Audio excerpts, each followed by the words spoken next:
Good morning. Let me start with a question. What do you think love is? Is it a feeling, a preference, an attraction? Is it romance, affection, or kindness? Or is it something deeper? We live in a culture where we talk about love all the time. Love in music, in movies, books, and in everyday conversation. But Søren Kierkegaard, the Danish philosopher, father of existentialism, and a theologian that we'll be looking at today, thought that even though we talk about love constantly, most of us don't actually know what it is. Søren Kierkegaard was born in Copenhagen, Denmark on May 5, 1813, and was the youngest of 7 children. By the time he was 22, all of his siblings except one had passed. Imagine the weight of that, growing up in a house marked constantly by funerals, grief, and the looming presence of death. This marked Kierkegaard for life.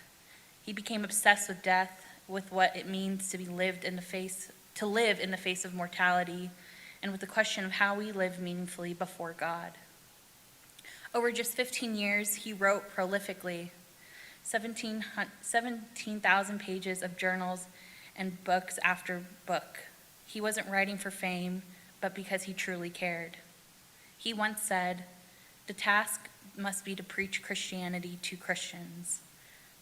He thought most people around him, comfortable, middle-class Danish Christians, were using religion rather than living it. Søren Kierkegaard was the father of existentialism. Existential philosophy is less about abstract systems and more about lived experience. It asks, what does it mean to exist as a human being? Existential thinkers like Kierkegaard and later even Nietzsche, Heidegger, and Sartre focused on freedom, responsibility, and authenticity. They argued that life cannot be reduced to formulas or to doctrines, but it must be lived out personally and passionately. For Kierkegaard, existentialism was tied to love and faith. He wanted people not just to believe ideas, but to live them, actually live them out in the world, concretely in their daily lives, especially in how they loved their neighbor. At the center of one of his works of love, is the question, what does it mean to love like Christ? Kierkegaard lived in a Europe swept up by Romanticism. Poets and writers exalted passion, longing, and personal preference. Romantic love was everything at this point in time. And Kierkegaard didn't dismiss romance. He actually was engaged to a woman that he later broke off the engagement to, which I find really interesting and fascinating about him. But he warned, if love is only about passion, preference, or attraction, it will always be unequal. We'll love the ones we like and ignore everyone else. Christian love, he said, is radically different, or a good, maybe holier love that he's calling us to is radically different. In Works of Love, written in 1847, Kierkegaard insists that, 1, love is not a feeling. Feelings rise and fall, but they can't sustain life. 2, love is not preference. Preference creates insiders and outsiders, and this is dangerous to Søren Kierkegaard. And 3, love is a duty, which is commanded of us. He writes, it is in fact Christian love which discovers and knows that one's neighbor exists and that it is one and the same thing. Everyone is one's neighbor. If it were not a duty to love, then there would be no concept of neighbor at all. This is crucial. Love is commanded. Because it is commanded, it includes everyone. And everyone, a friend, a stranger, or even an enemy, is our neighbor. When I think of this, I think of my grandparents. One night, a man knocked on their door. They live in a very rural, small town out in the Central Valley of California, a very farmy area. And a man came up and said that his granddaughter had fallen and hit her head. She was rushed to a hospital up in San Francisco, and he needed money to get there. My papa recognized the man, trusted him, and gave him the money. Later, that man came by trying to repay him, and my papa refused. That's Kierkegaard's point, that love isn't about preference or convenience or what we get back. Love simply sees a neighbor and sees their need and responds to it. Kierkegaard is grounding himself here in the New Testament, and I think that's very important for us to recognize because he was a Lutheran. He's grounded in Romans 13, verses 8 through 10. Owe no one anything except to love one another, for the one who loves another has fulfilled the law. Or in Matthew 22, verses 37 through 39, you shall love the Lord your God, and you shall love your neighbor as yourself.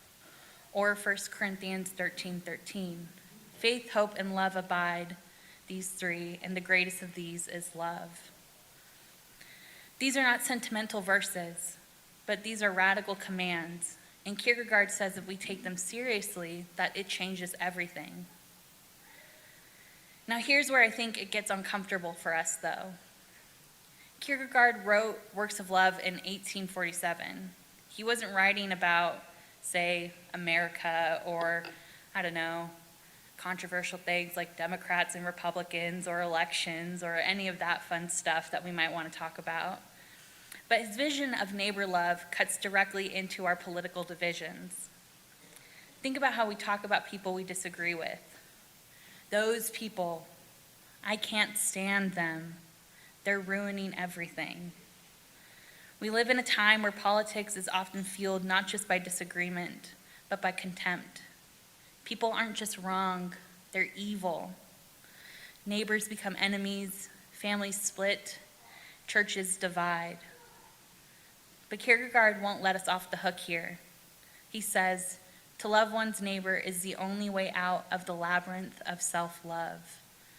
That includes the neighbor that we disagree with politically or that we disagree with just personally. Let me be clear. Love doesn't mean agreeing. That's not what he's saying here. And love doesn't mean excusing injustice or ignoring harm that's being done. But loving does mean refusing to strip away someone's dignity. If everyone is our neighbor, then the progressive and the conservative are our neighbors. The pro-choice activists and the pro-life activists are our neighbors. The Republican and the Democrat are our neighbors. The one who voted the same way you did, the one who voted the opposite are both our neighbors. The one who lives in a way that you might disagree with is our neighbor. And love is commanded for all.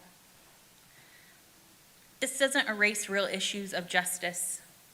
Kierkegaard himself called out corruption in the Danish church of his day, but he insisted that even when we must resist, critique, or protest, we cannot stop loving. And that's hard. So what does it mean for us practically?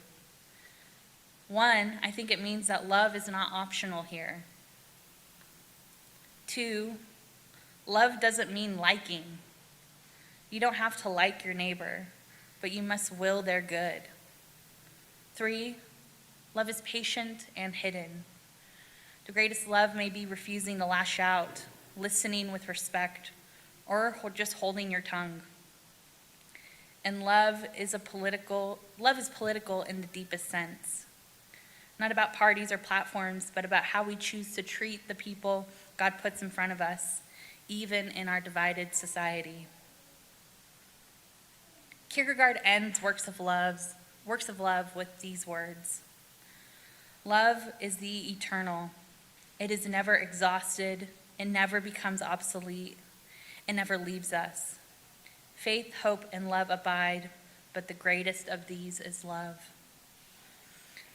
Love is eternal because love is all around. And when we love, even the difficult neighbor, even the political neighbor, we participate in something eternal. So maybe my call to action today is may we remember that love is not a suggestion, it is in our calling. Love is not fleeting, it is eternal. And love is not preference, but it's our neighbor, our every single neighbor. Amen.